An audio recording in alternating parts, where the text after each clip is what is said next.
बिस्मिल्लाहिर्रहमानिर्रहीम। डॉक्टर जवेरिया बतूल है। Duties, roles, responsibilities and function of DDO. एक तो सबकी डेफिनेशन यहाँ पे बताई गई है। ड्यूटी क्या होती है, रोल क्या होता है, रिस्पॉन्सिबिलिटी क्या होती है, फंक्शन क्या होता है। आसान डेफिनेशन है। Reconciliation of accounts and its importance यानी कि जो भी हमारे अकाउंट होते हैं ना डीडीओ के, वो और उससे मैच करना, जो है अकाउंट ऑफिस वाले उससे मैच करते हैं, ठीक है, कि आप सही काम कर रहे हैं, इसको कहते हैं रिकॉन्सिलिएशन। तो हम ये सारा कुछ पढ़ रहे हैं। सबसे पहले तो आपको पता होना चाहिए कि डीडीओ क्या है। D drawing and disbursing officer, मतलब जिसने पैसे निकलवाने हैं उसको कहते हैं ड्रॉ। जैसे हम मनी विड्रॉ करते हैं ना, पब्लिक मनी, हमारी नहीं, हमारे चेक नहीं, गवर्नमेंट के जो पैसे होंगे गवर्नमेंट की ट्रेजरी से, ख़जाने से निकालेंगे, तो उसको हम कहेंगे ड्राइंग। डिसबर्सिंग यानी कि वो कहाँ कहाँ लगा रहा है, उसका क्लेमेंट यानी उसका जो दावेदार है, जो जिसने काम किया है वो दावेदार है ना, तो वो कहेगा कि मुझे पैसे दें, मैंने आपका काम किया है कॉलेज का जो भी। और ऑफिसर जो है हम कौन होता है, 16 से ऊपर वाले सारे ऑफिसर होते हैं। तो ड्राइंग एंड डिसबर्सिंग ऑफिसर का मतलब आपको आ गया। अब डीडीओ है क्या, ड्राइंग एंड डिसबर्सिंग ऑफिसर है। और किसी भी ऑफिस का जो एक्सपेंडिचर खर्च करने की उसको बाकायदा इजाज़त मिलती है, नोटिफिकेशन होता है, तो वो डीडीओ बनता है कि वो पैसे खर्च कर सकेगा। जो परमानेंट प्रिंसिपल होते हैं रेगुलर, उनको तो वो होते ही हैं, लेकिन जो इंचार्ज आएगा वो 6 महीने के लिए डीडीओ पार मिलेगी, फिर एक्सटेंशन मिलेगी, ठीक है। तो ये है डीडीओ जो है पब्लिक फाइनेंशियल मैनेजमेंट के लिए, यानी कि गवर्नमेंट की रकम को डील करने वाला बंदा, मैनेज करने वाला बंदा है, किसी भी ऑफिस में होता है। और इंसान money cannot be drawn from public treasury, government treasury से, except under the signature of DDO. कोई भी रकम ऐसे नहीं निकल सकती जब तक डीडीओ साइन ना कर दे। अब डीडीओ होगा कौन?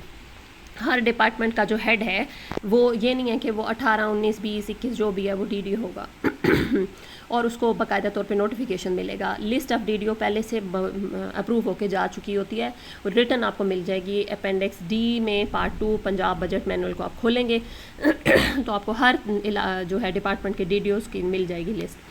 अब डीडीओ होता कौन है? वो इंचार्ज होता है फ़ंड का, और जो उसके लिए सेपरेट बजट उसको ऑफिस को मिला है उस सारे का वो ज़िम्मेदार है। और वो उसको अच्छा कंट्रोलिंग ऑफिसर भी हो सकता है अगर उसने तनख्वाहें खुद देनी है, रेवेन्यू खुद जमा करना है, मतलब ये टोल प्लाजा वाले होते हैं तो वो ना कलेक्टिंग ऑफिसर भी कहलाएगा, तो कंट्रोलिंग ऑफिसर भी कहलाएगा। जो कलेक्टिंग अफसर है, जो पैसे जमा कर रहा है, वो कलेक्टिंग अफसर होगा। कंट्रोलिंग ऑफिसर यानी कि अपने सबऑर्डिनेट को भी पैसे वो दे रहा है, यानी ऐसा टॉमिनस इदारा है कि तनख्वाह उसके ज़रिए जा रही है, तो फिर कंट्रोलिंग ऑफिसर होगा। और डीडीओ जो है हमारे कॉलेज के प्रिंसिपल डीडीओ होते हैं। और इसके अलावा कलेक्टिंग ऑफिसर भी उसे कहा जाता है, जहाँ पे इंडिपेंडेंट ऑफिस हो, अकेला ऑफिस हो ना, अकेला, तो फिर वो इंडिपेंडेंट होगा, सारा अकेला अपना यूनिट चला रहा है, तो वो कलेक्टिंग अफसर भी कहलाएगा। अब डीडीओ को किसको नॉमिनेट करते हैं? ये है पीएफआर और एसटीआर के रूल्स हैं। 8.26 इसकी एब्रीवेशन आप देख लीजिएगा, 4.43, ठीक है। ये डीडीओ जो है 8.26 के रूल के मुताबिक अपने किसी सबऑर्डिनेट को भी दे सकता है ये कि आप कर लो काम, ठीक है। जैसे चीफ सेक्रेटरी बिजी हैं तो वो क्या करेंगे, वो नीचे को दे देंगे, नीचे वाले किसी को देंगे। Each administrative secretary head of attach department, जैसे लाहौर हाई कोर्ट है और आईजीपी, डीपीओ, पुलिस डिपार्टमेंट, कोई भी मुख्तलिफ डिपार्टमेंट्स हैं, उनके बारे में बताया हुआ है कि वो जो है वो किसी अपने नीचे वाले को भी एज अ परफॉर्म करने दे सकते हैं, सबऑर्डिनेट को, कि आप जो है डीडीओ बन जाओ, क्योंकि वो बिजी होते हैं। रूल 8.26 और 4.43 क्या कहता है कि जब एक से ज़्यादा ऑफिसर होंगे अटैच और वो उसने पावर दे दी हैं सबऑर्डिनेट को कि आप रिस्पॉन्सिबल हो, सारे आप बिल वगैरह कर सकते हो, तो अब वो साइन करेगा, काउंटर साइन बिल को करेगा, रजिस्टर करेगा और चेक करता रहेगा और वाउचर को कैंसिल करता रहेगा, ठीक है। वो सारे काम करता रहेगा, लेकिन उसको डेलीगेशन पावर का ये मतलब नहीं है कि वो उसका जिम्मेदारी ख़त्म हो गई। उसकी रिस्पॉन्सिबिलिटी है मेन हेड की, वो रिस्पॉन्सिबल है, वो उसको प्रॉपर तरीके से चेक करे और उसको ठीक तरीके से काम में लाए। यानी कि अगर उसने सबऑर्डिनेट रखा हुआ है ना, तो उसको चेक करना है। ड्यूटी क्या होती है? हमें रिटर्न फॉर्म में मिली हुई होती है। ऑब्लिगेटरी टास्क जो हम कमिटमेंट करते हैं गवर्नमेंट से, वो होती है किसी भी सर्विस के साथ आपको ये काम लाजमी करना है। हमारी ड्यूटी है पढ़ाना हमारी ड्यूटी है, ठीक है। प्रिंसिपल का काम है कॉलेज को फंक्शन चलाना। रिस्पॉन्सिबिलिटी जिम्मेदारी होती है। ड्यूटी तो मॉरल लीगल कमिटमेंट है, हमने पक्की कमिटमेंट की हुई है, हम ये ज़रूर करेंगे। रिस्पॉन्सिबिलिटी क्या है? उस काम को ना रिस्पॉन्सिबल होकर करें, पूरी जिम्मेदारी से करें, ठीक है। और एक पर्सन अपने आप को अगर किसी ड्यूटी में लगाया हुआ है उसने, तो वो उसको ज़रूर है कि उसको वो अच्छे तरीके से पूरी करे। मिसाल के तौर पर अगर एक पाकिस्तानी शहरी है तो उसको चाहिए कि वो अपने आइन को उसकी ड्यूटी है कि वो आइन को ओबे करे, अदरवाइज़ वो फिर पाकिस्तान के आइन को डिसओबे कर रहा है तो ठीक नहीं होगा। रिस्पॉन्सिबल मतलब है आप पूरी रिस्पॉन्सिबिलिटी से, पूरी ज़िम्मेदारी से उस काम को कामयाबी से करें तो वो उस काम को सक्सेसफुली जो है करेगा। रिस्पॉन्सिबिलिटी आपको पता है कि भाई हमारी क्या रिस्पॉन्सिबिलिटी है। फिर डीडीओ जो है उसके कुछ रूल हैं जिसके वो रिस्पॉन्सिबल तरीके से उसने करना है, आम तरीके से वो नहीं कर सकता, उसके रूल हैं। बार बार ये बताया हुआ है, कोई मुश्किल नहीं है। रिस्पॉन्सिबिलिटी जो है, अगर एक बंदा डीडीओ है तो वो पूरा का पूरा इंटायर काम का वही उसी को ही रिस्पॉन्सिबल है। एक डीडीओ रिस्पॉन्सिबल है कि वो अपने उसको समझा जाएगा। अगर आपने डीडीओ नहीं बनना ठीक है, अगर आपने एक दफ़ा चार्ज लिया तो आप रिस्पॉन्सिबल हैं हर चेक हर उसके। आप ये नहीं कह सकते कि भाई मैं वो था, कोई बात नहीं, मैं तो नया नया था। नो नो नो नो, अगर आप डीडीओ आ रहे हैं तो फिर आप ये उसका सारे पैसे के आप जिम्मेदार हैं जो आपने दिया है। रोल क्या है? रोल का मतलब जैसे किरदार होता है, उसका किरदार क्या है, किसी भी ऑर्गेनाइजेशन में क्या रोल करता है। कोई जो है कंट्रोलर का रोल कर रहा है, कोई जो है टीचिंग का, कोई क्लर्क का रोल कर रहा है। डिफरेंट रोल्स हैं उनके और डिफरेंट फंक्शन है। तो फंक्शन क्या है? काइंड ऑफ एक्शन, वो काम क्या कर रहा है, एक्टिविटी कौन सी हो रही है इंस्टीट्यूशन में, किस पर्पस के लिए कर रहा है। तो रोल और फंक्शन किरदार है और क्या काम कर रहा है। Whereas function is the natural purpose of something, what something does और इट इज़ यूज फॉर। इसका किस लिए इस्तेमाल हो रहा है ये काम, ठीक है, तो वो किरदार किस काम के लिए इस्तेमाल हो रहा है। तो ये सिंपल सी बात है, क्या फंक्शन कर रहा है। ये सादा सी डेफिनेशंस हैं, इनको आप पढ़ लेंगे। तो डीडीओ का रोल क्या है? वो उसका कि obligation but the function is usefulness. Role ये है कि वो अपना काम पूरी रिस्पॉन्सिबिलिटी से करेगा और जो उसका रोल है अकाउंट मैटर का उसको फंक्शन करेगा, उसको पूरी सही तरीके से उसको फंक्शनिंग करे। सादा सी बातें हैं। अच्छा, डीडीओ की बारे में बताया हुआ है, every government servant is personally responsible for the money which passes through the his hand. कोई भी बंदे के पास रकम आ जाए तो उसका फ़र्ज़ बनता है, नंबर 1, प्रॉम्प्ट, फौरी रिकॉर्ड करे ऑफ रिसेप्ट, यानी जो भी रसीदें हैं उनको फौरी लिखना है, पेमेंट्स को फौरी करना है, दुरुस्त करेक्टनेस सही करना है, in of record in every respect, हर लिहाज से उसका रिकॉर्ड लिखना है, फौरी लिखना है, देर नहीं करनी। ये बताया प्रॉम्प्ट का मतलब, ठीक है, रिकॉर्ड करें। अब क्या आ गया? रूल्स 2.1, 2.14, 2.33, ये आपने रट्टा लगाना है। तो ये उन्होंने बताया हुआ है कि ये जो है ना इसके लिहाज से क्या है। No cash withdrawal from government exchequer until required for immediate disbursement. कोई भी कैश आप नहीं निकलवा सकते जब तक कि आपको फौरी ज़रूरत ना हो। अभी आपने पेमेंट करनी है किसी टैप की ठीक कराने की, तो आप उसी वक्त निकालेंगे, उसी वक्त देंगे। ये नहीं है कि आप पहले निकाल के बैठ जाएँ। इमीडिएट री डिपॉजिट, अगर आपका कोई कैश नहीं खर्च हुआ, नहीं किया, काम नहीं हो सका, देर हो गई या 6 महीने तक अपने पास नहीं रखना, दोबारा वापस जमा करा दें। और immediate and transparent accounting of cash withdrawal, maintenance of cash book. जैसे आपने निकाला बिल्कुल ट्रांसपेरेंट तरीके से आपने काम करना है, निकालना है और उसका विड्रॉल करना है। और फिर कैश बुक एक आपका रजिस्टर होता है जिसमें आपने लिखना है। फिर जो बची हुई रकम है सेफ कस्टडी में रखनी है, उसको किसी लॉकर में रखना है। ऐसे ना हो अनडिस्बर्स्ड अमाउंट अगर थोड़ी बहुत बच गई है तो उसको किसी सेफ प्लेस पे रखना है। परमानेंट एडवांस हम नहीं लेते, लेकिन बाज़ डिपार्टमेंट में परमानेंट एडवांस होता है। वो जो है हमारे भी होता है परमानेंट एडवांस, हमारा भी होता है कि अगर आपने फ़र्ज़ किया कोई लिया है, जैसे फ़र्ज़ किया इमरजेंसी कोई हो गया है, आपको इमरजेंसी में बिजली ख़राब हो जाती है, सीसीटीवी कैमरे ख़राब हो जाते हैं, अब आपको देर लगती है, संडे है, तो आप क्या करेंगे?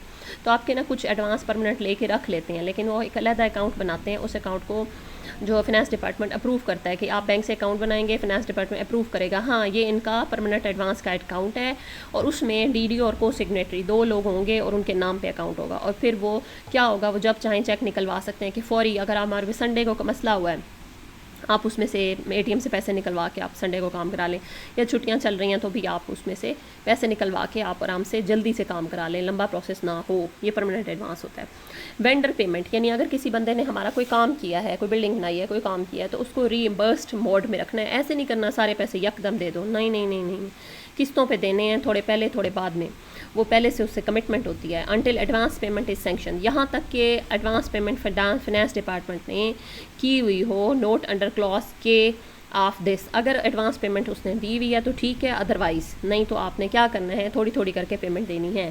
फाइनेंस डिपार्टमेंट सैंक्शन कर सकता है कि spending and recovery from object heads इन 3 तरह से वो करेगा। एक, हमारे कहाँ कहाँ से हम पैसे खर्च कर सकते हैं। ऑपरेटिंग एक्सपेंसेस हमें अलग मिलते हैं, बिजली का बिल, सुई गैस का बिल, ये हमारे ऑपरेटिंग एक्सपेंसेस होते हैं। फ़िज़िकल एसेट, आपने कुर्सी बनानी है, वो अलग होते हैं। रिपेयर मुरम्मतें करानी हैं, वो अलग होते हैं। 3 अलग तरह के पैसे फाइनेंस डिपार्टमेंट हमें देता है और उसकी एक लिमिट होती है और वो जो है हर केस के लिहाज से अलग होती है। अगर आपकी your payment is evidence based payment shall be made, आपकी कोई शवाहिद होंगे तो मिलेगा, वरना नहीं मिलेगा। ठीक है। Goods have been supplied as per specification and quantities in accordance with agreement. आपने वेंडर को ऐसे नहीं देना, आपने जो वादा किया था वेंडर से पूछना है, तुमने जो वादा किया था बिल्कुल वही चीज़ दी है, वही मिकदार दी है, एग्रीमेंट के मुताबिक बनाया है और एग्रीमेंट के साथ बिल्कुल इन अकॉर्डेंस है। सारी सर्विस तुमने ठीक दी है, सर्विस तो गलत नहीं कर दी, दरवाजे ठीक काम कर रहे हैं। Work have been done in accordance with agreement, सारा काम वैसा हुआ है, सारी सर्विसेज वैसी हुई हैं, कोई गड़बड़ नहीं की, तो उसको पैसे दे सकते हैं। वेंडर क्लेम करेगा और वो कोर्ट में भी क्लेम कर सकता है। हर पब्लिक सर्वेंट को चाहिए कि वो बड़ी विजिलेंस होके, बड़ा एक्टिव होके इन सारे एक्सपेंडिचर को, पब्लिक मनी को खर्च करे और बिल्कुल इस तरह खर्च करे जैसे exercise care in respect of expenditure from his own money, जैसे वो अपने रकम की ख्याल करता है। और expenditure should not be prima fascia from more than occasion demand, जितनी ज़रूरत, वक्त की ज़रूरत है उतने पैसे लें, एक्स्ट्रा ना लें और उससे ज़्यादा आप ले लें नहीं। जितने आपके पैसे की ज़रूरत है उतना लें, उससे ज़्यादा आपने नहीं लेना। No incurrence of expenditure unless it's sanctioned by authority to the sanction if the expenditure has been provided for the authorized budget grant। ठीक है। जो आपको एथराइज बजट ग्रांट मिली है आपने उसके अंदर ही रह के काम करना है, उससे ज़्यादा अपने नाम नहीं करना। फिर आपके सैंक्शन ऑफ पेमेंट, पेमेंट हो गई है और उसकी सैंक्शन कर दिया फाइनेंस डिपार्टमेंट ने, डीडीओ को, उसके पास आ गए हैं। तो Punjab delegation of finance of power rules 2016, इस रूल के तहत वो सैंक्शन होके आपके डीडीओ के पास आ जाएंगी। No authority should pass under which will be directly और indirectly to his own advantage, कोई ऐसे पैसे आप नहीं जारी कर सकते जो कि आपके अपने फ़ायदे के लिए या किसी और के फ़ायदे के लिए हों। ये 210 कह रहा है।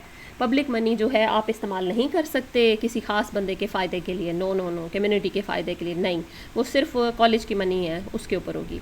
Payment is charge to the relevant object of expenditure, total expenditure should not exceed the grant of allocated for the purpose. अगर आपकी ग्रांट जितनी मिली है उतना काम करें, उससे ज़्यादा आपने काम नहीं करा लेना। आपको ग्रांट मिली थी 30 लाख की और आपने बिल्डिंग बना लिया 50 लाख की बनवा लिया, no no no no no, ऐसा नहीं करना। फिर क्या है, in case of allocation and insufficient, अगर पैसे कम हैं, जैसे बिजली के बिल के आ रहे हैं तो रेट बढ़ गए हैं, तो आप ये सही नहीं है, आप दूर एप्लीकेशन लिख सकते हैं रीअप्रोप्रिएशन की। ठीक है।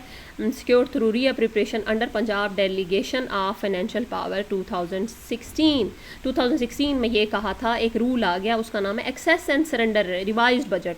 यानी कि आप ना कोई इजाफी आपके ऊपर खर्च हो गया है तो फिर आप क्या करें, तो क्या मिलेगी, सप्लीमेंट्री ग्रांट, यानी कि जैसे सप्ली मिलती है अंडर पंजाब बजट मैनुअल, हम दोबारा कह सकते हैं भाई हमें थोड़े पैसे दिए हैं, ज़्यादा दे दो, ये हो गया रूल। ठीक है। फिर let down procedure to disburse the money to the vendor has been adopted. Mode of payment, अब आपने कैसे रकम देनी है, मोड ऑफ पेमेंट क्या करनी है, चेक या कैश देना है। ठीक है।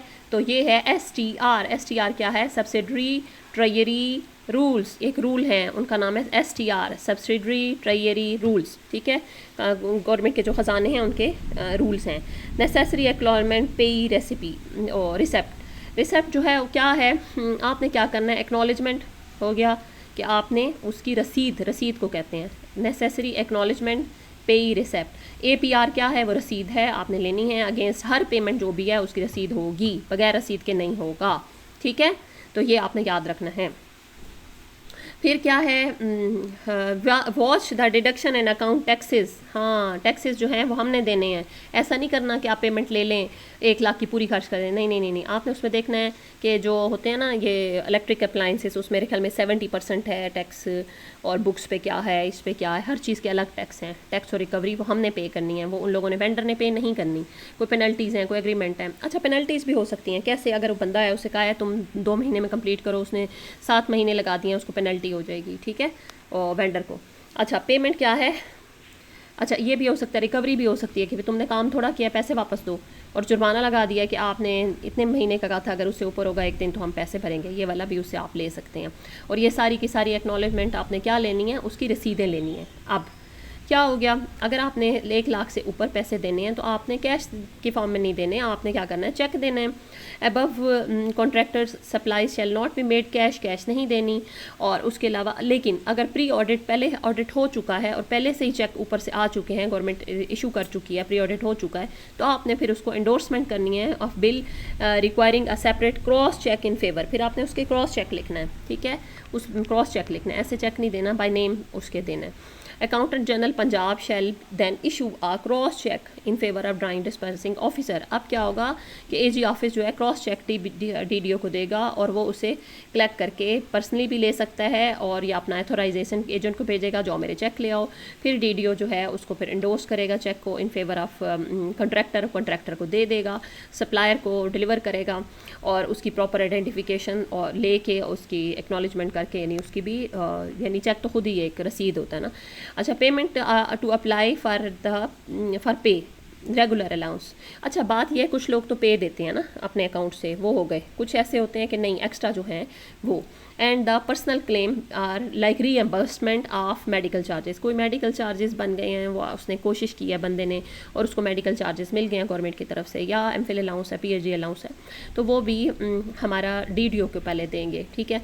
Payment to employee are through payroll, लेकिन अगर हमारा गजटेड अफसर है ना तो फिर वो क्या होगा, आएंगे पे रोल में। हमने एमफिल पीएचडी के अलाउंस के लिए अप्लाई किया था, हमारे हो गए, हमें दोबारा रीइंबर्समेंट हुई है और फिर उसके बाद वो हमारा डायरेक्ट क्रेडिट जो है हमारा उसमें अकाउंट ऑफिस में आएगा, direct credit system DCS direct credit system आएगा और हमारे डायरेक्ट हमारे पे रोल में आ जाएंगे। अच्छा, each employed paid against post of his scale in the budget. उसकी स्केल के मुताबिक ही हमारी जो स्केल है उसके हिसाब से बजट होता है और उसके हिसाब से हमें जो है ना डीडीओ वो फेड करता है, वो भेजता है कि ये बंदा आ गया 17 ग्रेड का, इसकी सारी भेजें और फिर हमारा वहाँ पे पर्सनल नंबर बनता है। AG ऑफिस होगा बड़े शहरों में होता है और डिस्ट्रिक्ट अकाउंट ऑफिसर छोटे शहरों में होता है, डिस्ट्रिक्ट्स में होता है, तो ये जो है होगा। और नॉन गजेटेड जो है एम्प्लॉय है तो क्या होगा, pay slip issued by AG, तो वो वेरीफाइड पे fixed by DDO and verified bye AG, तो उसको DDO करेगा।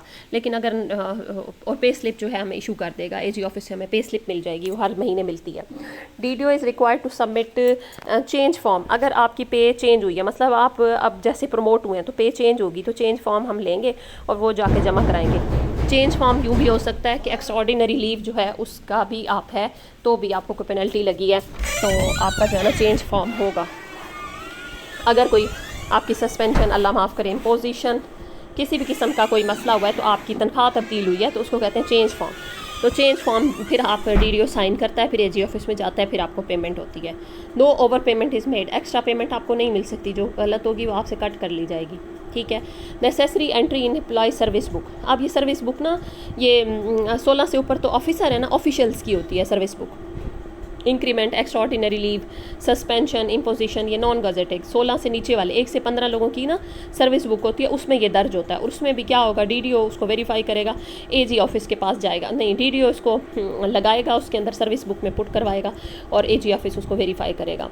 Non salary payment to employee, कोई भी नॉन सैलरी पेमेंट डायरेक्ट जो अकाउंट था ना उसके तरीके से आएगा। DCS अभी हमने पढ़ा, पीछे मुझे नाम ही भूल गया।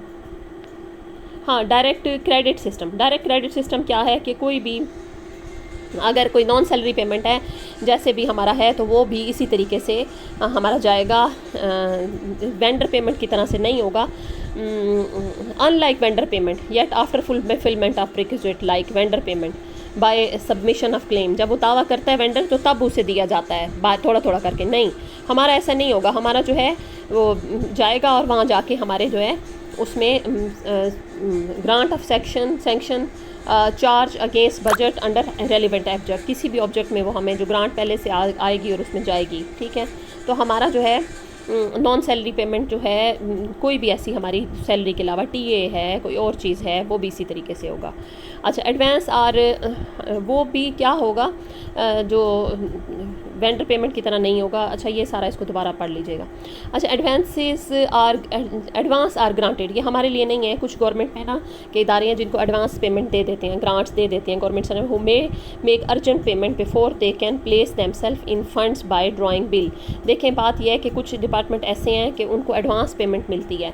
एडमिनिस्ट्रेटिव डिपार्टमेंट है ना, जैसे कि ये है असिस्टेंट कमिश्नर वगैरह, तो उनको ऑथोराइज्ड सैंक्शन पहले ही मिल जाती है, परमानेंट एडवांस उनके अकाउंट्स में आ चुका होता है, और वो अकाउंटेंट जनरल उनको एडवाइस करके उनको दे देता है, उनको हैंड ओवर कर देता है, ठीक है। Head of department and commissioner and divisions, जो हेड ऑफ डिपार्टमेंट होते हैं मुख्तलिफ इलाके के कमिश्नर्स होते हैं, उनको ये एडवांस पेमेंट पहले से दी हुई होती है, with prior permission of competent authority. जो उनकी कम्पिटेंट अथॉरिटी होगी वो इजाज़त देगी और उनको एडवांस दे दी जाएगा। वो बड़े बड़े प्रोजेक्ट कर रहे होते हैं, कोई पुल बना रहे हैं, कुछ बना रहे हैं, तो उनको एडवांस पेमेंट दे दी जाती है। हमारा ये नहीं है। अच्छा, फिर है counting of permanent advance should be made on the last working day. अब उन्हीं लोगों के लिए है कि वो लास्ट वर्किंग डे में उसकी काउंटिंग होगी परमानेंट एडवांस के, कि अब कितना, एक महीने बाद कितना रह गया, ठीक है, क्लोजिंग डे पे या अगले महीने के स्टार्ट पे, ठीक है। But where this is not possible, cash balance may be counted on the first working day of the following month. अगले यानी कि आखिरी दिन 30 को करेंगे, 31 को, या फिर यकम को कर लेंगे, फर्स्ट को कर लेंगे। तो कितना चला गया और कितना बच गया, यानी हर महीने उसका हिसाब किताब होगा। जो एडवांस पेमेंट ली हुई, अब कितना रह गया, अब कितना रह गया, ठीक है, उस दिन से वो बनेगी अलहदा उनकी कैश बुक। ये हमारा नहीं है। In case of transfer of charges and yearly on 15 July, transfer of charges हो जाता है बेसिकली जितने पैसे हैं, यकम जून को बजट क्लोज हो जाता है, नया बजट नहीं आना होता है, और 15 जून को हैंड ओवर हो जाता है। तो government servant holding a permanent advance must send in an acknowledgement. जो परमानेंट एडवांस लिया था वो ख़त्म, वो दोबारा अकाउंटेंट जनरल के अकाउंट में चला जाएगा और अकाउंटेंट जनरल खुद ले लेगा। अमाउंट ड्यू थी वो दें, अगर आप नहीं रिसीव होगी तो अकाउंटेंट जनरल आपको क्लेम कर देगा कि आप दें, या आप बिल दें कि ये चीज़ मैं खर्च कर चुका हूँ, या फिर आप जो है इसलिए जल्दी जल्दी जून के एंड में वो खर्च कर रहे होते हैं। और अगर नहीं कर सके तो चलो जी, फिर आप ना पैसे वापस करो, ठीक है, वरना वापस चले जाते हैं गवर्नमेंट के खाते में। अगर आपने बिल दे दिए हैं, रसीदें दे दी हैं तो ठीक है। The holder of permanent advance और imprest is responsible for the safe custody of money. जिसके पास परमानेंट एडवांस है वो उसका ज़िम्मेदार है कि उसके हाथ में हर वक्त हो, हर लम्हे हो। ऐसा ना हो कि जिस या वाउचर दे या बिल दे, रसीदें दे, या वो कैश फ़ौरन दे सके। ऐसा नहीं है कि वो एक लम्हे भी लेट करेगा। डीडीओ जो है वो रिकॉर्ड करेगा प्रॉम्प्टली, फौरी हर ट्रांजैक्शन को कैश बुक में लिखेगा। ये रूल बता दिया 2.1 2.6। डीडीओ कैश बुक का रजिस्टर होता है फॉर्म 1 PFR वॉल्यूम 1, ये बताया उन्होंने। डीडीओ ये छपा छपाया हुआ मिल जाता है और आप लिख भी सकते हैं, मैंने देखा हुआ प्रिंट इतना। DDO is record payment drawn from the treasury and their disbursement. कैसे उसने पेमेंट ली, कैसे उसने डिस्ट्रीब्यूट की और किसको दी, ठीक है। In entries are recorded in chronological order. तरतीब से आपने लिखना है, ये नहीं है कि डेट वाइज लिखना है, पहले वाली डेट पहले, बाद वाली डेट बाद में, बेतरतीब नहीं लिखना। All cash transaction should be entered in cash book. सारी आपने फ़ौरन कैश बुक के अंदर डालनी है। Attested in token of the cheque, तो टोकन के ऊपर अटेस्ट भी कर देना है आपने, ठीक है। यहाँ पे साइन मोहर लगेगी और अटेस्टेशन और साइन होगी एंड में, ठीक है। Cash book should be close regularly. Cash book को आप बाकायदगी तौर पे और मुकम्मल तौर पे चेक करते रहेंगे। और in token of the check of the cash book the last entry checked therein should be initiated with the date of government servant concern on each occasion. यानी जिस लम्हे वो होता गया काम, उस लम्हे उसने साइन करता गया और उसको जहाँ पे वापस हो गया तो उसके बाद उसे क्लोज कर दिया गया है कि जब उसे पेमेंट हो चुकी है, जैसे वेंडर को। The entries in the cash book of the check drawn from the AG office, यानी कि अगर फ़र्ज़ किया AG ऑफिस ने हमें कोई पैसे दिए हैं, AG अकाउंटेंट जनरल, DAO इसका डिस्ट्रिक्ट अकाउंटेंट जो हो गया ऑफिसर, और TE जो है TO ट्रेजरी मेरे ख्याल में ऑफिसर है, ट्रेजरी ऑफिसर्स, ठीक है, ट्रेजरी ऑफिसर भी हो सकता है। तो Lahore should be compared and checked with the list of cheque of treasury schedule issued by the AG। अब बात यह है कि ऊपर से ऊपर जा रहा है काम, ठीक है। DDO के पास सारी कैश बुक चेक होके उसने दे दी, सारा रिकॉर्ड AG के साथ आपने मैच कर लिया और फिर ऊपर जाएगा। सर्टिफिकेट AG ऑफिस देगा हमारी कैश बुक का कि हाँ जी मैंने चेक किया, रिकॉर्ड ठीक है, ये हो गया। दोनों के पास रिकॉर्ड होगा। At the end of each month, her month के आखिर में head of office should personally verify the cash book balance. Her DDO जो हेड है वो कैश को वेरीफाई करेगा, रिकॉर्ड का एंट्री को क्लोज करने के बाद कैश बुक को, और उसके साथ सर्टिफिकेट मिल जाएगा उसको जो जिस पे साइन किए हुए हैं और वो आपको मिल जाएगा। इन वर्ड्स एंड फिगर्स, वर्ड्स में भी लिखना है, फिगर में भी लिखना है, एक्चुअल कैश बैलेंस भी लिखना है।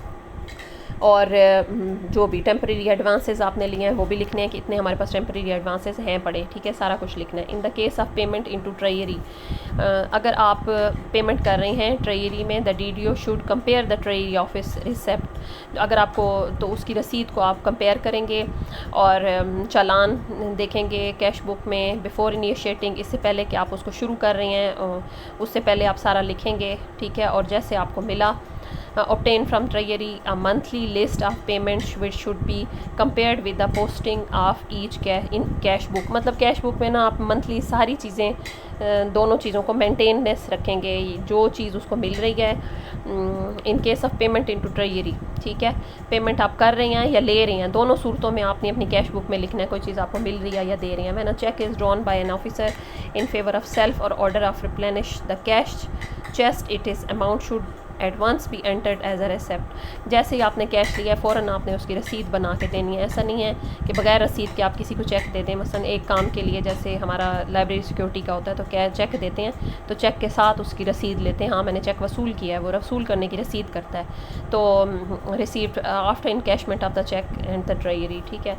All cash transaction should be entered in the cash book, जो वसूल करा था अच्छा उसके भी साइन लेने हैं, सारे कैश बुक में आ गए, उसको अटैच कर दिया, टोकन को वो लगा दिया, सारी रसीदें रिसेप्ट और जो भी आपने दिए हैं डिस्पर्समेंट और चार्जेस जो भी आपने किया वो सारा आपने बीच में डाल दिया। And no other may be shown in the cash book, ठीक है, वो आपने सारी लिखनी है। सफिशेंट डिटेल भी साथ हो, ये नहीं है कि आप सिर्फ लिखते चले जा रहे हैं, आगे आपने उसके पर्टिकुलर डिटेल भी लिखनी है कि ये चीज़ सिक्योरिटी की मद में गई है, लाइब्रेरी की मद में गई है, ये इस मद में गई है, जिस मद में कौन से अकाउंट से निकला है वो भी सारा आपने लिखना है, किस अकाउंट से क्या पैसे निकले हैं वो लिखने हैं। अब आपको चेक जो है उसको कैसे लिखना है कि आप ना चेक का नंबर लिखेंगे, फिर उसकी तारीख लिखेंगे, ठीक है, फिर उसके पर्टिकुलर लिखेंगे किस लिए दिया, लाइब्रेरी सिक्योरिटी के लिए, हॉस्टल सिक्योरिटी के लिए, पे कितने पैसे दिए, कोई था अलाउंस थे वो थे या एडवांस पेमेंट थी, अगर वो एडवांस लेके गया तो वहाँ लिखेंगे। 3 अलग अकाउंट बने हुए मिसलिनियस, और ऑब्जेक्ट कोड आप लगाएंगे।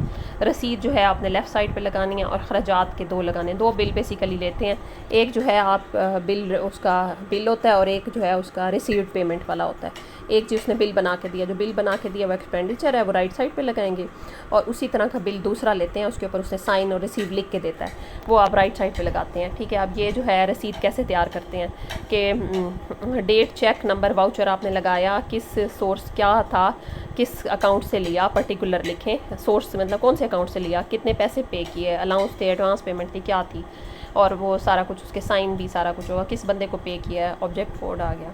फिर आपका क्या हो गया, ये एक्सपेंडिचर खर्च कहाँ किया है, तो वो चेक कोड न चेक नंबर, तारीख, उसका वाउचर नंबर वो लिखेंगे, और फिर उसके बाद उसकी किस बंदे ने लिया और क्या ज़रूरत थी, कौन से कितना ख़र्च हुआ, एडवांस पेमेंट कितनी थी, और ये सारा कुछ हो जाएगा। Each department render this account to the accountant general, सारे के सारे डिपार्टमेंट के डीडीओ अकाउंटेंट जनरल से अपने अकाउंट चेक कराते हैं अपनी cash books. The accounts are called initial accounts, जो डीडीओ करता है वो इनिशियल अकाउंट होता है, और सब्सिडरी अकाउंट जो होते हैं वो एजी ऑफिस करता है, और इन दोनों का मैच होना को कहते हैं रिकॉन्सिलिएशन, तो ये बड़ी इंपॉर्टेंट होती है। तो the form in which initial accounts are kept, mentioned, compiled are rendered as prescribed by the auditor general, ठीक है, in terms of article, ये उसको फिर ऑडिटर जनरल जाके चेक करता है। Cash transaction take place DDO level in office department, वो cash जो डीडीओ के पास होते हैं वो हमारे डिपार्टमेंट में हो रहे होते हैं, कैश ट्रांजैक्शन जो कर रहा होता है। Similar transaction same to same वही एजी ऑफिस के अंदर भी लिखा होता है, या डिस्ट्रिक्ट अकाउंट ऑफिसर में जो डीडीओ ने किया वही उधर भी लिखा है कि उसने हमें 1.5 लाख का चेक दिया, और हमारे पास भी लिखा है 1.5 लाख का चेक आया है। अकाउंट मेंटेन होगा, उसको कहेंगे इनिशियल अकाउंट, जो डीडीओ करेगा, और अकाउंटेंट जनरल लिखेगा वो ये करेगा। अकाउंटेंट जनरल महीने के बाद हिसाब मांगेगा, आपने उसको देना है, और उन दोनों के मैच होना चाहिए कि इस तारीख को चेक भेजा था, आगे आपने रिसीविंग में लिखा है उसी तारीख को ये होगा रिकॉन्सिलेशन, फिर ये भेजा तो आगे आपने रिसीव किया, ये सारा कुछ, या आपने पैसे वापस भेजे हैं साल के एंड पे तो उन्होंने रिसीव किया, ये सारा कुछ होता है। तो डीडीओ की कैश बुक मैच होनी चाहिए, एग्रीमेंट में होनी चाहिए एजी ऑफिस के, तो ये जो है इसीलिए इसको रिकॉन्सिलिएशन कहते हैं। और ये जो है 13.6 ऑफ बजट मैनुअल में लिखा हुआ है कि ये करें।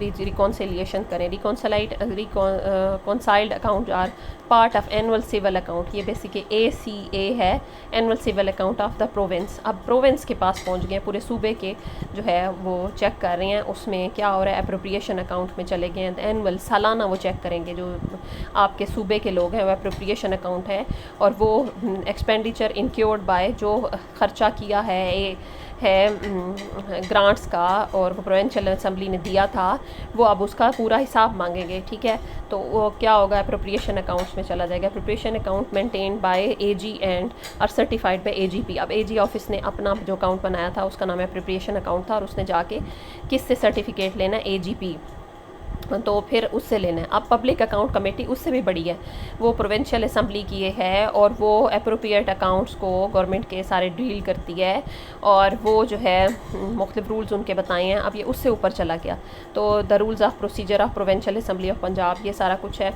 तो ये उसने क्या करना है, अब हमारी जो पैक है पब्लिक अकाउंट कमेटी, उसने AG ऑफिस के अकाउंट चेक करने हैं। वो सालाना अपना लेगा सर्टिफिकेट, AG ऑफिस इससे लेगा सर्टिफिकेट पैक से।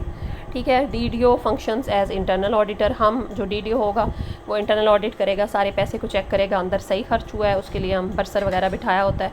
And responsibility to get account clarify certified, सारे अकाउंट के उसने सर्टिफिकेट ले लिए AG ऑफिस से, ऑडिटर से, तो फिर AGP से। फिर रिकॉन्सिलिएशन चेक करेंगे, वो दोनों एक जैसे मिलते जुलते हैं और बिल्कुल कानून के मुताबिक होने चाहिए, तरतीब से होने चाहिए। फिर वो जो है जाके पैक के पास जाएगा, तो वो फिर उससे मैच करेगा साल के बाद, ऐसे जल्दी नहीं। अप्रोप्रिएट अकाउंट से वो सर्टिफिकेट लेगा। फिर उसके बाद अब क्या हो गया, कोई गड़बड़ अगर मिल गई, ट्रांसपेरेंसी नहीं हुई, खर्चे में गड़बड़ कर दिया, तो 3 तरह की है मिस क्लासिफिकेशन। अगर आपने इधर की चीज़ उधर लगा दिया, उधर की इधर लगा दिया, गलत कर दिया।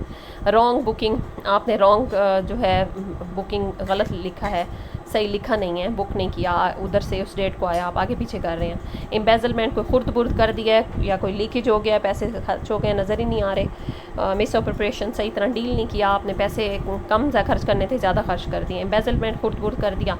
ठीक है, कोई चीटिंग किया, लीकेज यानी कहीं पे आपको लीकेज हो रहा है, कहीं फायर जा रहा है, पता नहीं चल रहा, मिस अप्रोप्रिएशन। बस ये सारा था। ओके, अल्लाह हाफिज़, बाय बाय।